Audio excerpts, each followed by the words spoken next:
Well, hello everyone. We are now in week number 4 of 2022, and that is the week of January 24th through the 30th. So I've been playing around, as you know I do. You can see some colors here. I was trying to see if maybe some highlighters might work, which they might still, I don't know, for trying to get some intense color. But what I have decided to do is once again use my Irojitens, which they've got a lovely silver thing here. And this is 10 colored pencils, volume 1, pale tone 1, and these are from Tombow. So if we open them, oh, I guess I'll put that one back in there. They're very pretty, as you can see. They even have the appropriate names of coral pink, shell pink, aqua, you know, those kind of colors you kind of think of whenever you're looking at coral underneath the sea. So right now what I'm trying to do is, and again, I don't know if this is going to be the only ones, but for now I'm going to try to stick to these to get a base, and then I'll decide if I want to darken some things, because I have a tendency to like a little bit more intensity, but I don't do a lot of light pastel colored pictures. And so I thought this would be a perfect time for me to give it a try. I've been doing some experimenting over here with trying to create bubbles, because I'd like to kind of do bubbles. So what I'm kind of doing is a modified bokeh effect, which you'll see as I go along. But what I want to do is show you from the beginning, at least, what I'm doing. And so I have this lovely, lovely stencil from my husband. Oops, sorry. A beautiful stencil from my husband that he got free, and I have been using it in my planning, but he got it in his planner for, or it's more of like it's probably meant to be turned into a bullet journal, and that's why you have all these, but it's a little more of a notebook. And he gave it to me because I actually almost was going to buy something like this. And what I decided to do was just do more perfect type bubbles. Again, kind of that bokeh. Now, underwater bubbles, everything I've read, and when you're supposed to dry them, you kind of make them wibbly and wobbly. I'm just going more for a mass bubble effect. So all I'm doing is taking my aqua, which is P7 in the Irojiten set, and I am just putting in bubbles. So let me bring you down just so you can see it.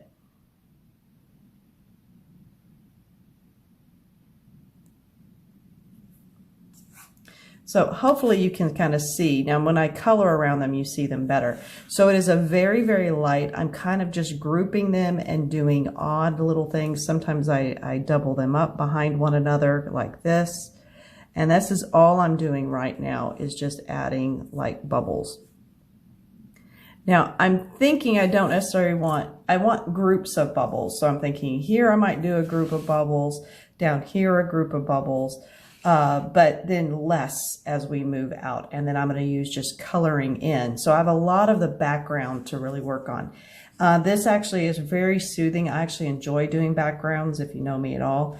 So all I'm doing first is going in where all those bubbles are. I'm taking this aqua P7 and I'm doing the best I can to get in and around even these really tiny ones. And I'm doing a light kind of layer of the blue.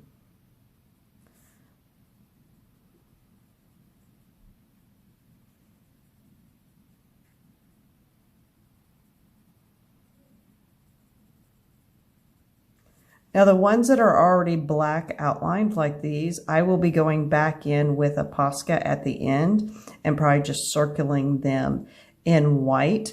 But we're making kind of a relief. So the bubbles are subtle like this over here. I won't be, there is, you know, a line around there, but that fades into the outside. And then this is what's left blank afterwards. So that's kind of the idea that I'm doing. Now, this could be really fussy. There's probably 1,000 ways to do this differently. But again, it's just an experiment. I want to see if I can get the technique down. I like the idea of thinking of a lot of bubbles, like because coral reefs are shallow. That's how they grow, because they need the sunlight to be able to grow. But, and so they're being broke across all the time. So there should be a lot of bubbles and disturbances and stuff. So plus I just thought it would be interesting rather than just leaving the background, because I can't just leave things alone. That's basically it. So this week has quite a few things going on. I have a dentist appointment. I also have my scheduling for cleaning the house. So Tuesday gets eaten up pretty quick because I have my dentist appointment and the cleaning the house on the same day. So this is actually Monday when I'm starting to film this. My husband went on into work. He can work from home, but he is still, while he can, still choosing to go in. It's just, you know, older gentleman going into the office is what you do to go to work in his mind. So for him, it just helps him. Plus he gets to see people other than me.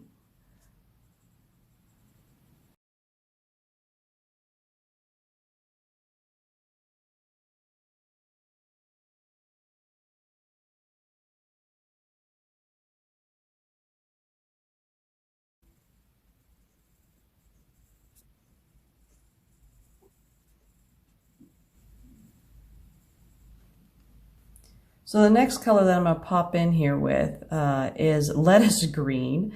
This is P5. And again, just coming in here and adding another layer of color. So you get more of that turquoise kind of color. And it also helps, you know, fade out that blue that's going to be around the circles that we drew in. I don't think you actually need a stencil. You know, you can do these by hand. They can be even oval and oblong and odd because bubbles under the sea are actually quite odd shaped. You can do them in any manner that you want. I just like having the convenience and of the stencil. You can do much bigger bubbles if you wanted to. You could do bubbles around the entire place, but again, I'm just kind of doing little clusters of bubbles here and there. But I do like how this color turns. It gives it a, you know, my problem with pastels is that I always think they look, you know, too pale. They're pastels. But then I see people's pictures and I'm like, but they get such intense colors. And it's one of the reasons I did get this set is because their pastels looked really interesting. And they have a range of what I would even consider pastels. Now, this is officially their pale tones, but even in some of the other areas or some of the other collections, I think that there's a form of pastel, which I might be using in the future. I don't know. With the actual coral itself. But for now, I'm enjoying the colors that are being created here in the water with these blues that I keep using.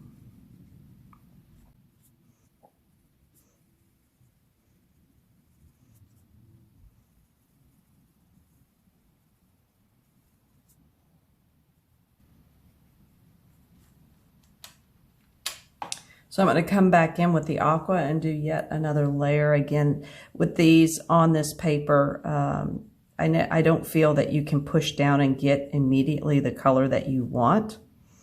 So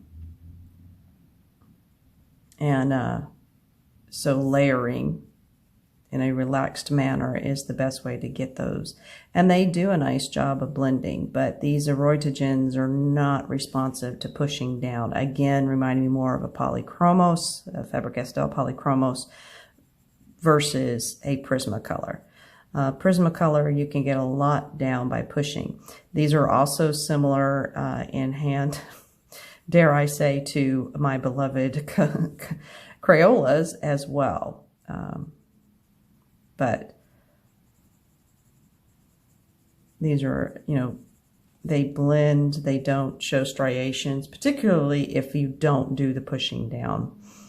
If you start pushing down, you can mark the paper because they're fairly, I'm going to say hard as well.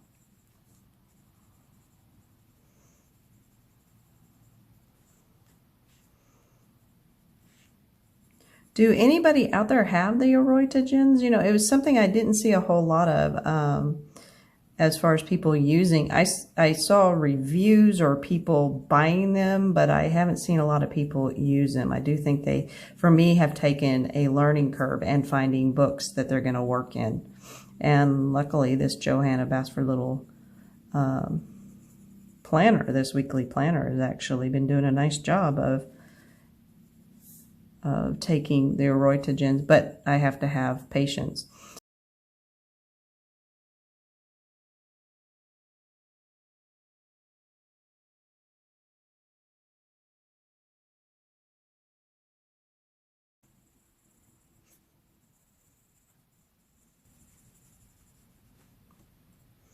All right, so I'm going to go off and keep doing those layers and layers. I will probably rock between these and try to get that intensity. I'm trying to get to about that darker color around them.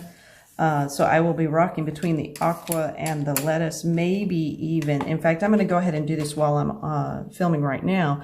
I'm going to introduce the ice green, which is P6, and kind of go back in and start adding that in. Yeah, because I know it doesn't change it a huge, but it's a good complement of the green and the blue. So we're going to put that in as well.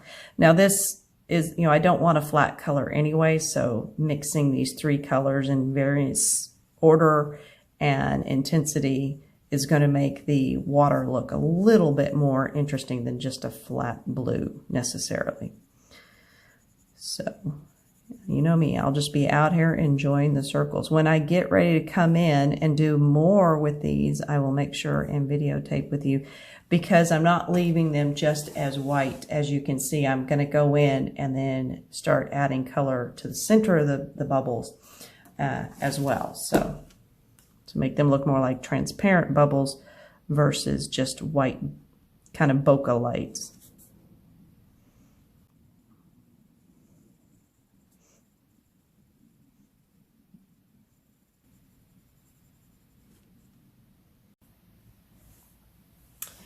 All right, so there's been a lot of changes to this, and I have to be 100% honest. This is like my least favorite picture I've probably ever done, and I have to, well, not ever done, definitely the least favorite that I've ever shared and made myself say, you just have to complete it. I have been fighting with this all week.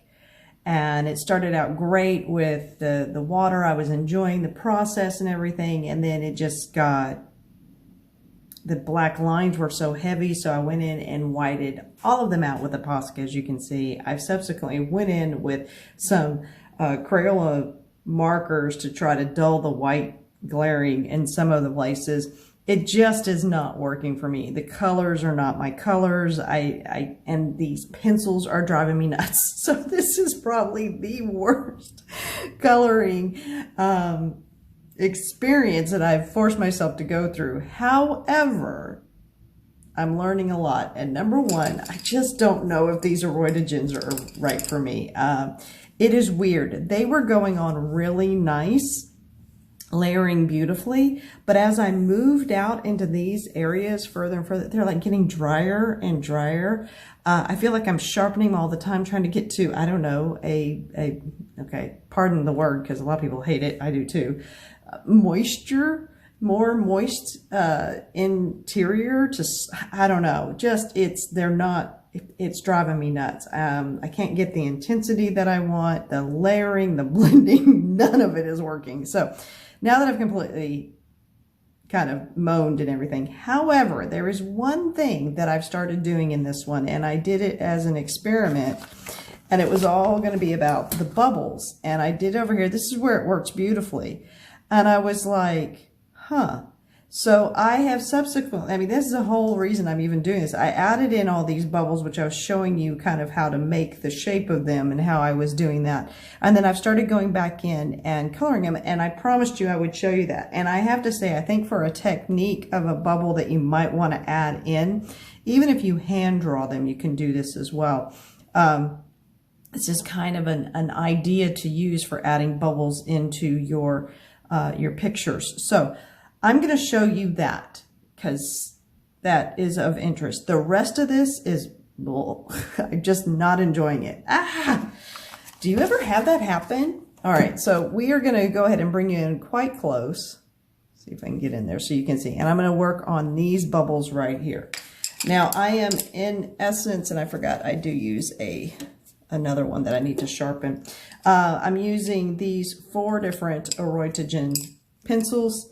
And these are also, except for that one, I believe, yeah, These are the ones that I used for the background. So these are see-through bubbles, because bubbles are, and I'm leaving a white ring so you get the illusion of the bubble, but maybe the color of the water and reflections are coming through.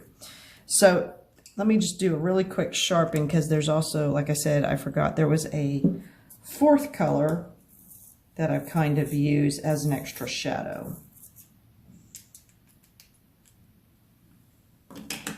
So that is the purple, which is Lilac P9. So I don't start with that one though. We're actually going to start with, which one? Forget Me Not Blue P8. This is like a dark blue, and then I just kind of start mapping out where I'm going to put those shadows in.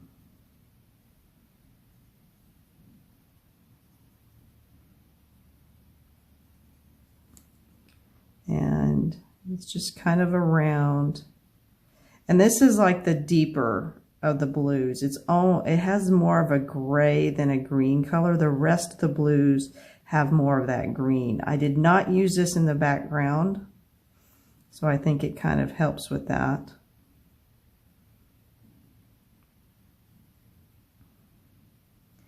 And for me right now, because I didn't go out and study bubbles, I don't have any guide really to tell you about where I'm placing it. I'm trying to get a very thin circular or edge, so that, you know, kind of like the really thin bubble, but you still can see it. So that's kind of what I'm doing with this. I don't go all the way around. I'm just placing them in to start with. And so you're leaving the whiteness of the paper. So instead of coming back in and trying to draw a circle with a Posca, and then, you know, I want this to be, each individual bubble is its own little world.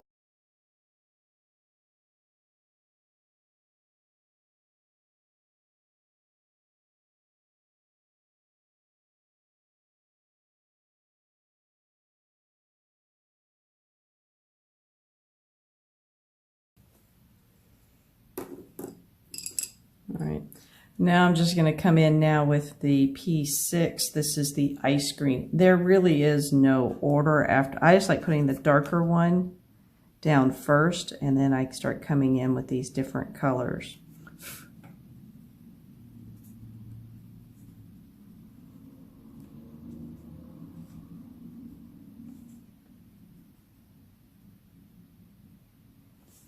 And you just kind of start building, and I like to have all those colors somewhere in there because they would be reflecting with the bubbles.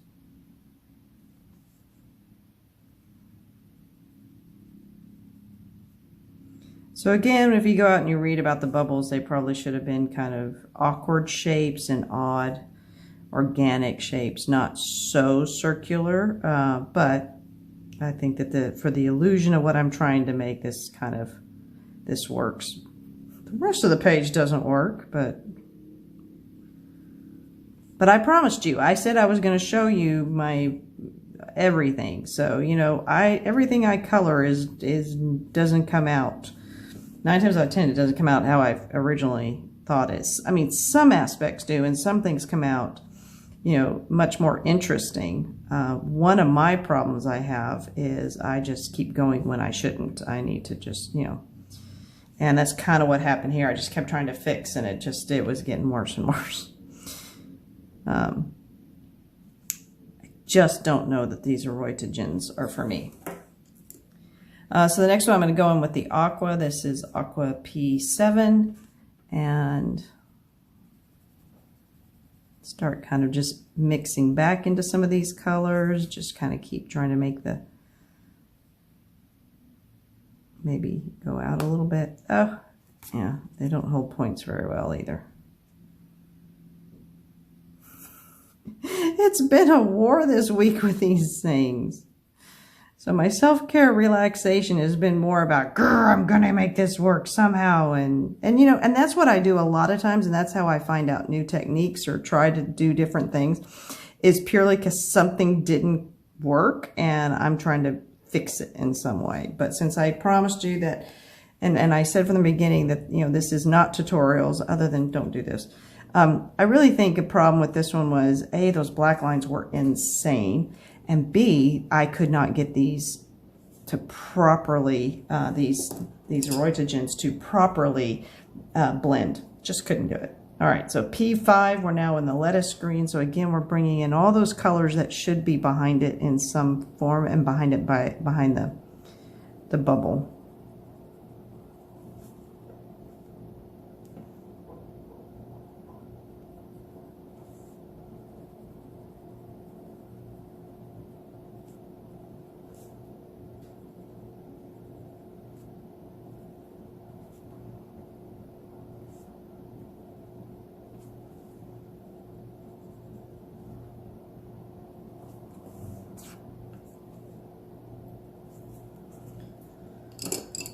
All right, now this is one I forgot about, the lilac P9. It actually is nice to have go in and be an extra little shade.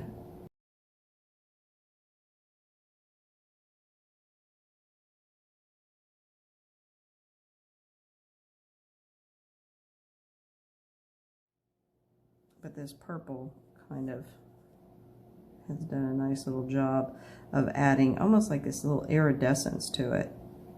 Just a little hint of it.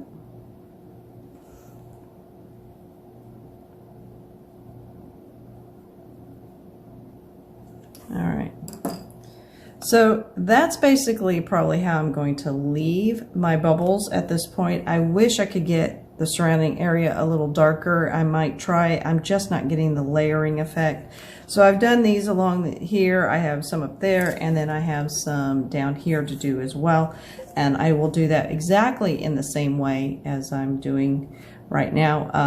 And then I will, you know, take the obligatory final picture of this picture. And you know what? I'm going to be happy from a coloring standpoint to say goodbye to this week. I don't really want this week to go because the year is flying. But yeah, it's definitely not where I'd like to be. It started out with so much promise. I love the colors. They were very different for me, but I just need depth of color, and I was having such a hard time, and the blending just was not happening. So yeah, we will be going on to Mr. Toucan Sam here. I have no idea what I'm going to do here. I'm looking forward to it. I will not be using Irojitegens. I only have my 2 color sets. It's either the Castle Arts or it's the Crayolas for me to work. And then, of course, I can bring back in my watercolors, which, you know, I'm kind of wondering if I will. Don't know what I'm going to do for this one, but I am so looking forward to turning the page. And again, another reason why this is so great doing it in this book is A, I'm trying new techniques. I'm seeing what really works, what doesn't. And then also the other part I like is it's a small enough picture. I'm still going to finish it and then move on. But I will be taking a Posca going just around those little black ones there, and that'll add some more. So I will insert at the end here the final picture, like I said. Tell you what, this means so much right now that as I always say, keep coloring those pages so we can turn it onto a new page and start all over next week. Woohoo! Thanks for watching. I hope you had a great week, and I hope this was not too much of a, well, you know, we got to share our foibles. We've got to. Nobody can be perfect all the time, and gosh knows I live up to that. That's for sure. Have a great day. Talk to you later. Bye.